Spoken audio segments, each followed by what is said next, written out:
स्वर्ण भस्म को खाने वाले इसी घाट पर आए, दाने बीन चबाने वाले इसी घाट पर आए, गगन ध्वजा फहराने वाले इसी घाट पर आए और बिना कफन मर जाने वाले इसी घाट पर आए। इस सत्य को, जीवन के इस मर्म को समझिए। सत्ता में न भी रहें और रहें भी, तब भी जब 10 साल बाद आप गांव के सब खेतों की मेड़ों पर जाएंगे तो टूटी ही मेड़ें आपसे पूछेंगी कि जब हमारा गला काटा जा रहा था तब आप संसद में क्या कर रहे थे। उदास लड़के गांव के ये पूछेंगे, उनके चेहरे जो अभी खिले रहते हैं वो मुरझाए चेहरे ये पूछेंगे कि जब हमारा डेथ वारंट निकाला जा रहा था संसद के जरिए तो आप संसद में क्या कर रहे थे। क्या जवाब देंगे आप? हम जवाब देने लायक नहीं होंगे। इन 7 मिनट में मैं कुछ नहीं कह सकता, लेकिन जीवन के मर्म को समझिए और हम सब पर ये लागू होता है। इसलिए ऐसे काम कीजिए कि आने वाले पीढ़ी कभी आपको दोषी न ठहराए।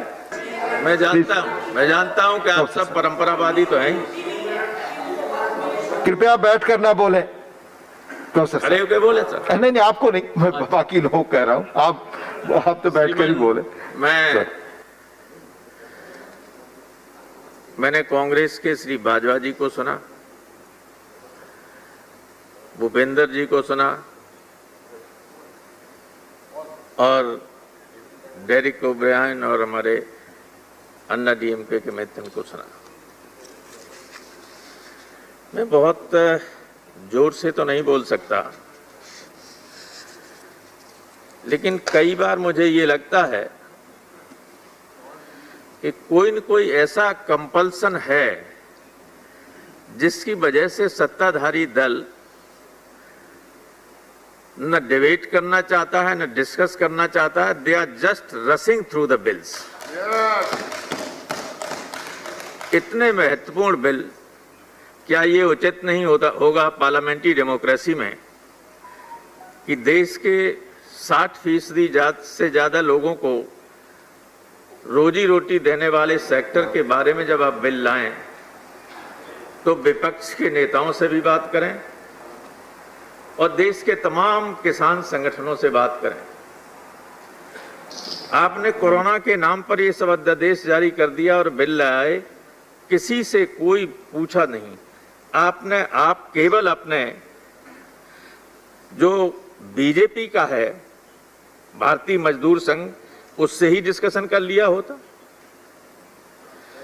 वो भी नहीं पूछा। आखिर क्या कंपल्सन है, क्या मजबूरी है? भूपेंद्र जी बोल रहे थे कि देश की जीडीपी में एग्रीकल्चर का 12% हिस्सा रहेगा। हम आजाद हुए तो 50% था, 14 में लगभग 17-18% था। तो 14 से तो आपकी सरकार है, फिर ये 5-6% जीडीपी में हिस्सा कम कैसे हो गया? मैं जानता हूं कि जब तोमर साहब बात करेंगे तो ऐसा लगेगा कि जी पृथ्वी पर स्वर्ग उतारना चाहते हैं इन बिलों के माध्यम से, लेकिन ये वास्तविकता नहीं है। आप कहते हैं कि डिजिटल इंडिया के रहते हजारों करोड़ रुपया लोग लेके चले गए बैंकों से। किसान की तो बात छोड़िए, जिस दिन किसान डिजिटल से व्यापार करने लगेगा उसे पैसा नहीं मिलेगा, कहां ढूंढता फिरेगा वो अंबानी अडानी को। आपको मालूम है 84% से ज्यादा किसान मार्जिनल है, 3 एकड़ से कम उसके पास जमीन है, वो कहां अपना बेचने जाएगा? ये बड़ी अजीब स्थिति है, जाने किस तरह की बात करते हैं। समानांतर मंडियां हो जाएंगी। आप ये बताइए कि जो अभी मंडी शुल्क से राज्यों को पैसा मिलता है वो जब कम हो जाएगा तो उसकी क्षतिपूर्ति आप कैसे करेंगे? कोई मैकेनिज्म है आपकी? कोई मैकेनिज्म नहीं। और आपने शुरू में ही कहा था कि कहीं भी किसान मनचाही कीमतों पर बेच सकेगा। क्या आप इसकी गारंटी देते हैं कि किसान की मनचाही कीमतों पर पूर्ण मूल्य मिलेगा? मनचाही कीमतों पर इस शब्द पे जोर दीजिए आप। आपने कहा था शुरू में इंट्रोड्यूस करते समय इन बिलों को, ये नहीं हो सकता है। क्या मालूम क्या स्थिति होगी? जैसे समानांतर बड़े बड़े लोगों की मंडियां आ जाएं और हमारी एग्जिस्टिंग मंडीज,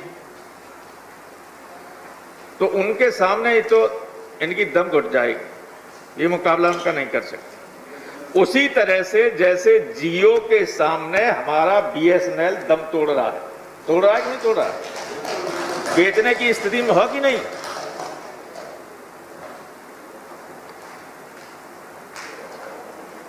और आप तो किसान के परिवार से आते हैं,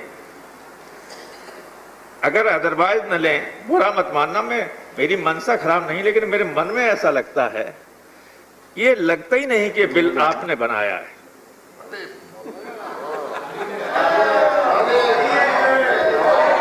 क्योंकि कोई किसान का बेटा इस तरह का बिल नहीं ला सकता। इससे आगे की बात नहीं मैं कहना चाहूंगा, लेकिन आप तोमर साहब, आप चंबल के किनारे के रहने वाले, मैं इन बिलों की टेक्निकलिटीज पर नहीं जाना चाहता, क्योंकि जो कुछ है सब किसान विरोधी है। जो कुछ है, मैं सारे लोगों से ये कहना चाहता हूं कि हमारे चंबल की घाटी में इधर इटावा है, उधर भिंड और ग्वालियर है, जिधर से हमारे मंत्री जी आते हैं। वहां एक बहुत बड़े कवि हुए थे शिशु जी, तो वो जाते थे चंबल के किनारे, तो एक तरफ पनघट था, क्योंकि चंबल का पानी बहुत शुद्ध था, इतना शुद्ध पानी कहीं हिंदुस्तान में नहीं था। लोग वहीं से पानी भर के महिलाएं लाती थी, और एक तरफ मरघट था। उन्होंने पूरा खंडकाब लखाछन चंबल घाटी पर। Sir, there is 1 minute sir, 1 minute. 1 minute, there is only 1 minute. देखिए, तो उन्होंने मरघट को 7 मिनट क्या लिखा, मैं सारे लोगों